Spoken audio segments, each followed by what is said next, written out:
Bonjour, j'ai le plaisir de vous présenter le Média Mensonge du jour, premier numéro d'une nouvelle émission d'Investi Action pour vous aider à repérer les fake news et à débattre autour de vous. Alors je vais vous demander de la patience parce que c'est la première, c'est un rodage, je dois gérer les images qu'on va insérer, les commentaires, les caméras. Merci pour votre compréhension.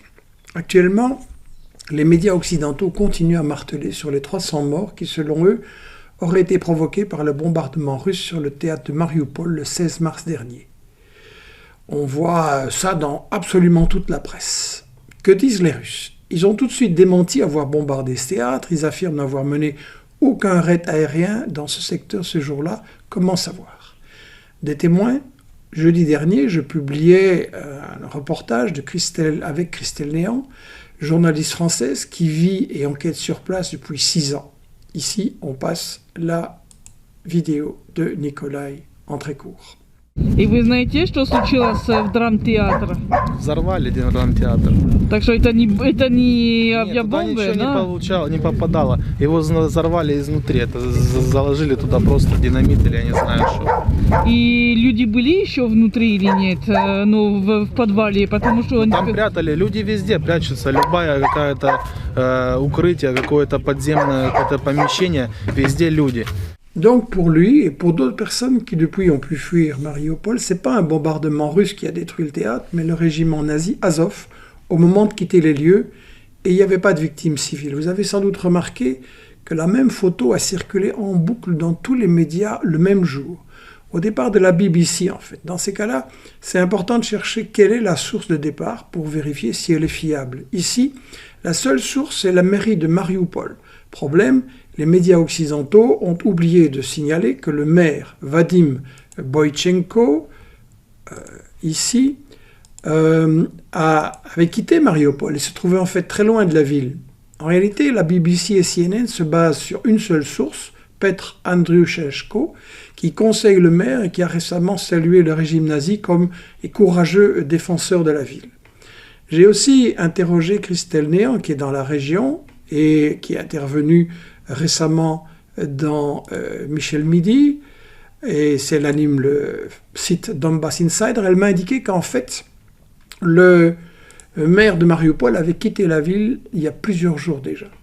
Et comme il n'y a plus de réseau téléphonique dans la région, d'où vient l'info de la BBC, en fait les seuls à disposer d'un réseau, c'est le régiment nazi Azov, qui tient encore un large secteur de Mariupol, et ça grâce au réseau satellite fourni par Elon Musk. Merci Tesla. Il y a un autre problème. Regardez, devant ce théâtre, de nombreux véhicules se trouvaient sur le parking le 15 mars, comme on le voit sur la photo. Mais le 16, après l'attaque, on n'en voit aucun. Est-ce qu'ils ont été retirés? Savait-on que le bâtiment allait être détruit? Bon, restons prudents. À distance, il est très difficile et parfois impossible de savoir avec certitude ce qui s'est passé. Alors, on peut quand même réfléchir et poser quelques questions logiques. 1. Pourquoi les Russes frapperaient délibérément un bâtiment marqué comme abritant des enfants? Pour attiser la haine, pour provoquer des sanctions supplémentaires? 2.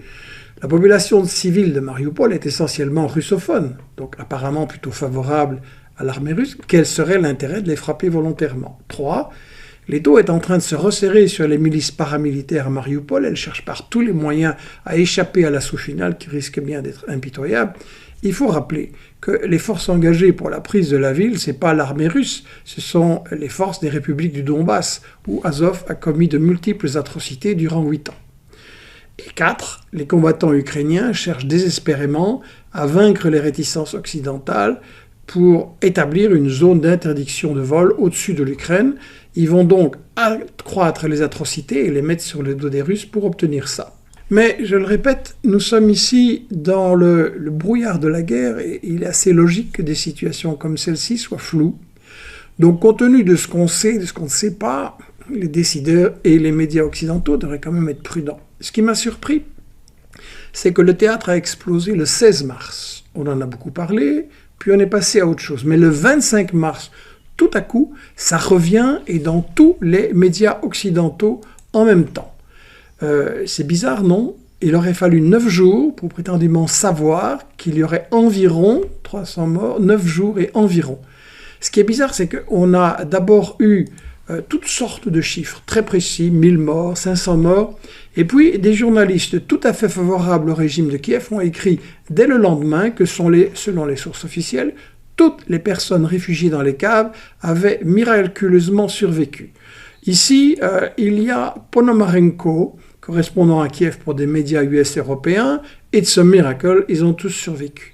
Le lendemain, l'ombudsman du gouvernement de Kiev, Mme Denisova, poste sur Telegram, le théâtre a résisté à l'impact de la bombe et a sauvé la vie des personnes qui s'abritaient dans l'abri anti-atomique.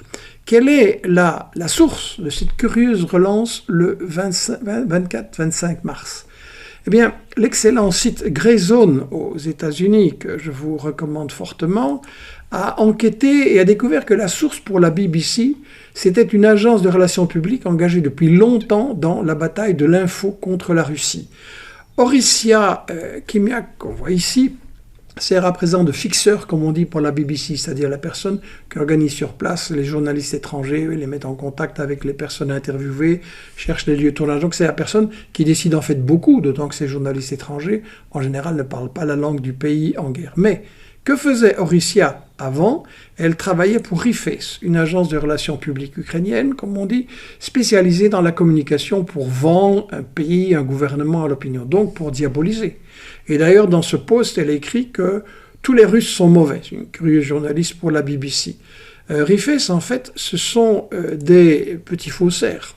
Ils ont créé une application qui permet de déformer des images en y collant la figure d'une autre personne. D'ailleurs, le Washington Post critiquait cette app en qualifié de kind of Ukrainian war messaging tool, un instrument de propagande de guerre ukrainienne. L'enquête de Grayzone montre que c'est Kimiak qui a organisé la campagne pour accuser la Russie sur la destruction du théâtre de Mariupol. Mais ce n'est pas leur première manipulation.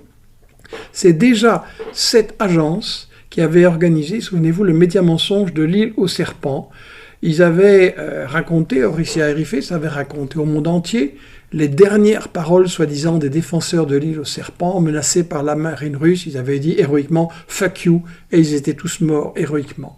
Sauf que cette histoire qui a fait le tour du monde et a influencé beaucoup de gens était totalement fausse. Ces gardes-côtes avaient été faits prisonniers par la marine russe et ils étaient tous en bonne santé. Mais quand vous regardez sur la page Twitter de Mme Kimiak, la correspondante de la BBC, le fake news est toujours présenté comme un fait réel. Une prochaine fois, je vous parlerai du rôle des PR, les public relations, ces agences de relations publiques qui ont un très grand rôle dans les infos que nous recevons. Alors, qu'est-ce que nous retrouvons comme, vous savez, mes fameux principes de la propagande de guerre dans cette histoire? Ma réponse, c'est 3, 4 et 5. Voilà, maintenant, vous avez, je crois, assez d'éléments pour vous faire votre opinion. Et pour ma part, je conclus fake news, mon score, oui, 9 sur 10. Il faut toujours rester attentif aux nouveaux éléments qui pourraient survenir et rester ouvert. Voilà, c'était la première émission, un petit peu improvisée, un petit peu bricolée, du média mensonge du jour. Ça fait 30 ans que je traque les médias mensonges qui, à chaque guerre, essayent de nous faire approuver les actes de l'OTAN et de nos gouvernements. J'en ai vraiment marre de voir les mêmes procédés malhonnêtes se répéter à chaque fois. Alors avec cette émission, brève, factuelle, précise, avec des sources, j'espère que vous pourrez discuter autour de vous et participer, vous aussi, à cette grande bataille pour une véritable info. Pour préparer tout ça, il faut évidemment un gros travail de recherche et de vérification. Investigation vient de trouver la personne à embaucher pour cette tâche, elle a vraiment toutes les qualités. Dans quelques jours, je vous la présente et déjà, merci de nous aider à l'embaucher. Merci et à bientôt parce que nous avons le droit de savoir.